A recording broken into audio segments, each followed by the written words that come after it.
എങ്ങനെ? Hi guys, ഇപ്പോഴത്തെ prediction list, അതായത് ബിഗ് ബോസ് 8 പ്രഡിക്ഷൻ ലിസ്റ്റാണ്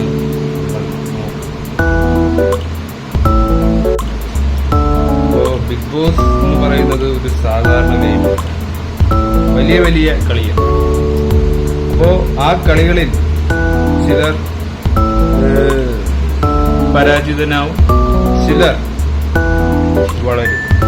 അപ്പോൾ ആ ചിലരിൽ ആരൊക്കെയാണ് പ്രാവശ്യം ഇതിൽ വിന്നറാകാൻ പോകുന്നു, ആരൊക്കെ ഇതിൽ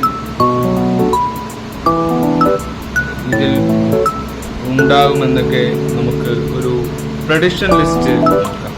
റൂഹി റുസ്തുഗി ഉപ്പുമുളകിലെ താരമാണ്, അവർ ഉണ്ടാവുമെന്ന് സാധ്യത.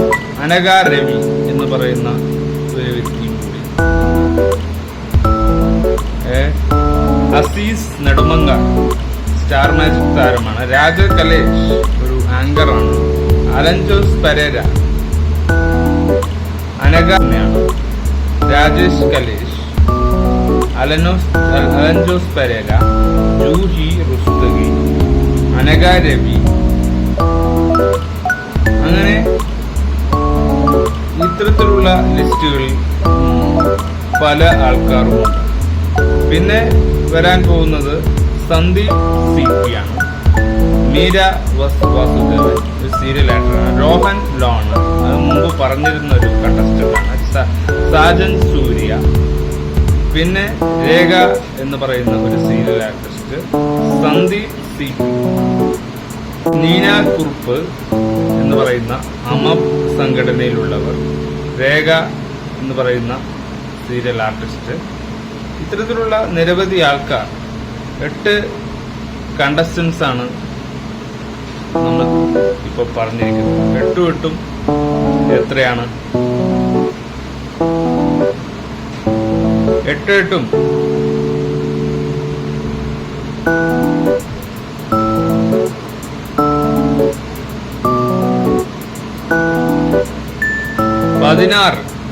16 ആൾക്കാരെ കുറിച്ച് നമ്മളിപ്പോ പറഞ്ഞു.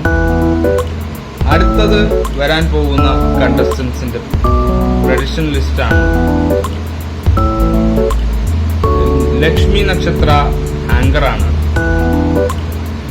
നാഗാരവി,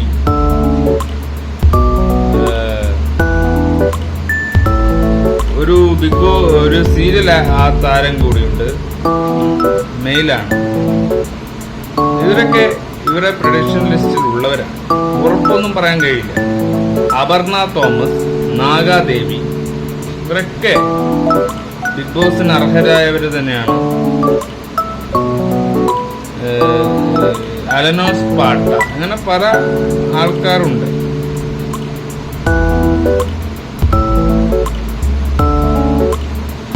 സീസൺ 8 വെയിറ്റ് ചെയ്യുന്ന ആൾക്കാരാണ് ഇവരൊക്കെ.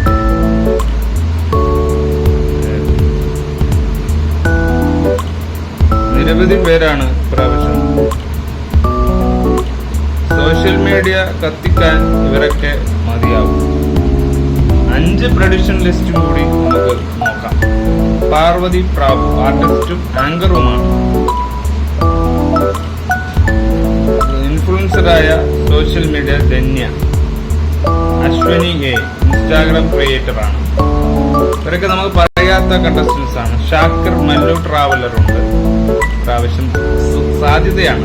ശ്രീജിത്ത് പണിക്കർ, പിന്നെ ആറാട്ടണ്ണനും നമുക്ക് പ്രതീക്ഷിക്കാവുന്ന ഒരു കണ്ടസ്റ്റന്റ് ആണ്. അപ്പോ ബിഗ് ബോസ് സീസൺ 6 ലാസ്റ്റ് നമുക്ക് തീർന്നത് ബിഗ് ബോസ് സീസൺ 7 ആണ്. അപ്പോ ഇപ്രാവശ്യത്തെ കഠിന പരീക്ഷണങ്ങളിലൂടെയാണ് ഇവരെയൊക്കെ തീരുമാനിക്കുന്നതും ഇവരൊക്കെ പുറത്തേക്ക് വരുന്നത്. അപ്പോ ബിഗ് ബോസിന്റെ ഒരു പ്രൊമോ കൂടി കഴിഞ്ഞ് നമുക്ക് ഈ ഒരു അപ്ഡേറ്റ് അവസാനിപ്പിക്കാം.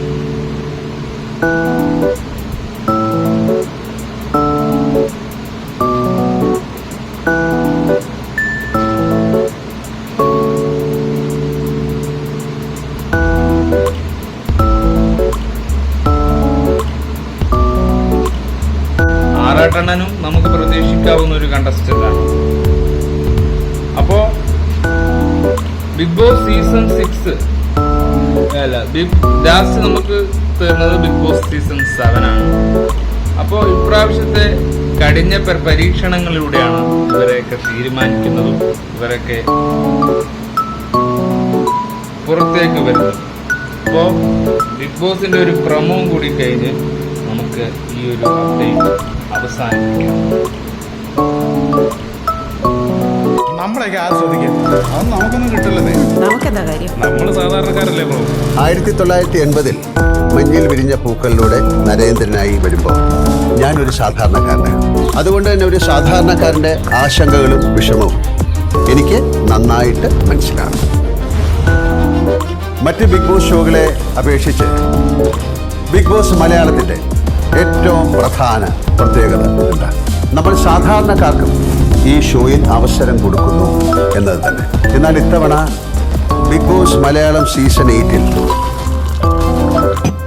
നിരവധി സാധാരണക്കാർക്കാണ് അവസരം കൊടുക്കുന്നത്. ബിഗ് ബോസ് മത്സരാർത്ഥികൾക്കായുള്ള തെരഞ്ഞെടുപ്പിനായി ഒരു ഷോയിലൂടെ ഒരു മത്സരവേദി തന്നെ നമ്മൾ ഒരുക്കുകയാണ്.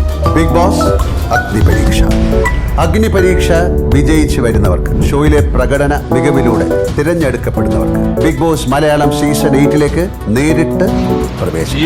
Big Boss Malayalam season 8 Agnipareeksha, your ticket to fame.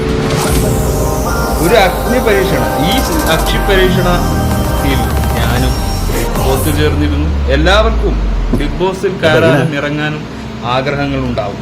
Prediction ലിസ്റ്റാണ്, അതിൽ എത്തിപ്പെടുക, അതിൽ അരങ്ങ് തകർക്കുക എന്നതാണ് ബിഗ് ബോസ് സെലിബ്രിറ്റിയിലൂടെ വരും കാലത്തിലെ അവരുടെ ഫ്യൂച്ചറെ തീരുമാനിക്കുന്നത്.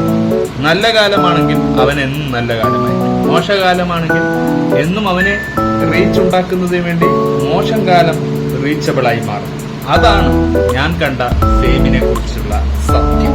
ഈ ബിഗ് ബോസ് ഫെയിം എന്നൊക്കെ പറയുന്നത് ഒരു സാധാരണ ഒരു സംഭവമല്ല, വളരെ ക്രിറ്റിസിസമായി മാറുന്ന ഒരു സൈബർ അറ്റാക്കും കൂടി നമുക്ക് കിട്ടാവുന്ന ഒരു റീച്ചബിളായ കോണ്ടന്റാണ്. ഈ കോണ്ടന്റ് സമൂഹ മനസാക്ഷിയെ നെട്ടിക്കുന്നതും അവർക്ക് കാണേണ്ടതുമായ അവരുടെ വീട്ടിലെ ജീവിതമാണ്. ആ ജീവിതത്തെ നിങ്ങളുടെ മുന്നിൽ ഒരു കണ്ടന്റായി രൂപീകരിക്കുന്ന വെറും ഗെയിം ഷോ മാത്രമാണ്. ഇതൊരു എപ്പിസോഡും ഒരു റിയാലിറ്റി ഷോയുമായി മാത്രം കാണണം. ഇത് പകപോക്കുന്നതിനും റീച്ച് ഉണ്ടാക്കിയിട്ട് അത് കണ്ട് രസിക്കുന്നതുമായുള്ള ഒരു പ്ലാറ്റ്ഫോമല്ല. അത് എന്തിനു വേണ്ടിയാണ് എന്നത് കാണുന്ന പ്രേക്ഷകരും വോട്ട് കൊടുക്കാൻ പോകുന്ന പ്രേക്ഷകർക്ക് അവരെ കണ്ടസ്റ്റൻസിനെ എന്തിനു തെരഞ്ഞെടുക്കുന്നതെന്നും നമ്മൾ ചിന്തിക്കേണ്ടത്. ഇനിയുള്ള വോട്ടുകളൊക്കെ നമ്മൾ സാധാരണക്കാർക്ക് എന്ന് മാത്രമുള്ള ഒരു വോട്ട് കൊടുത്താൽ പോലെ വോട്ട് കൊടുക്കുന്നത് അവനവന് അർഹിക്കുന്ന വോട്ടായിരിക്കണം. ആ വോട്ടാണ് നിങ്ങളുടെയൊക്കെ ജീവിതം മാറ്റിമറിക്കുന്നത്. കാരണം സത്യസന്ധതയ്ക്കും നന്മയ്ക്കും മാത്രമാണ് ഈ ലോകം നിലകൊണ്ടിട്ടുമെങ്കിൽ തിന്മകൾ ചെയ്യുന്നതിലും ഏതെങ്കിലും ഒരു നിരപരാധി ഉണ്ടെങ്കിൽ ആ നിരപരാധിക്കും നിങ്ങൾ കപ്പ് കൊടുക്കരുത് എന്ന് പറയുന്ന ഒരു തെറ്റിദ്ധാരണ അത് മാറ്റി നിരപരാധിയാണെങ്കിൽ അവനെ നിരപരാധിയാക്കി തന്നെ നിങ്ങൾ നിങ്ങളുടെ സ്റ്റാർട്ടപ്പ് കൊണ്ടുവരണം. അല്ലാതെ സ്ട്രാറ്റജിക്കൽ മൂവ്മെന്റും ഒരു നിങ്ങളുടെ സ്ട്രാറ്റജിക്കൽ അപ്പോളജീസും കാണിച്ച് വെറുപ്പിച്ച് നാട്ടുകാരെ കൊണ്ട് ചീനമുട്ട എറിയിപ്പിക്കരുത്. കാരണം ഈ വെറുപ്പിക്കലിന്റെ അപ്പം എത്തിയിരിക്കുകയായിരുന്നു സീസൺ 7. അതുകൊണ്ടാണ് പറയുന്നത് വെറുപ്പിക്കലിനെ ഒരു ആഘോഷമാക്കരുത്. ബിഗ് ബോസ് എന്നത് കാണികളുടെ ഒരു കാഴ്ച വസന്തമാണ്. ആ 6 മാസം നിങ്ങൾ കാണിച്ചു കൂട്ടുന്ന എല്ലാം ഇവിടെ കാണുന്നുണ്ട് എന്നത് നിങ്ങളും അവിടെ ഇരുന്നു കൊണ്ട് പ്രതീക്ഷിക്കണം. കാരണം നിങ്ങളൊരു ഗെയിം വസ്തുവാണെങ്കിൽ ആ വസ്തുവിൽ നിങ്ങൾക്ക് റിഫ്ലക്ഷൻ ഉണ്ടാകും. നിങ്ങളുടെ ചിന്തകളിൽ എല്ലാ എപ്പിസോഡും ഞാൻ റിയാക്ട് ചെയ്യില്ല, പക്ഷെ ചില എപ്പിസോഡുകൾ ബിഗ് ബോസിന്റെ ചില എപ്പിസോഡുകൾ നമ്മൾ നമ്മുടെ ചാനലിൽ തന്നെ ടെലികാസ്റ്റ് ചെയ്യും. അതിലൂടെ തന്നെ നമ്മൾ നിങ്ങളെ എപ്പിസോഡ് കാണിക്കും. കാരണം കോപ്പിറൈറ്റ് വരാത്ത മാത്രമുള്ള കണ്ടന്റ്സേ നമ്മൾ ഇടൂ എന്നർത്ഥം.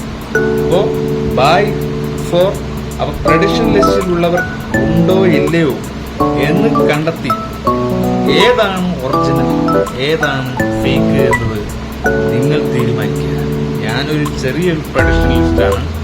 ഇനി സീസൺ 8 എന്നാ വരുന്നത് എന്നതും കൂടി നമുക്ക് പറയാം. സീസൺ 8 വരാൻ പോകുന്നത് വളരെ ഒരു ടൈമിലായിരുന്നു. ആ ടൈം നമുക്കറിയേണ്ടതുണ്ട്.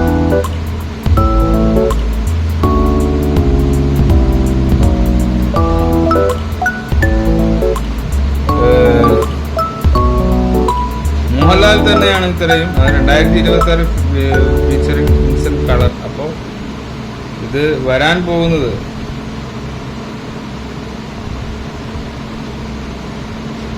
ഡേറ്റ് ആണ് ഇവിടെ തീരുമാനമാക്കുന്നത്.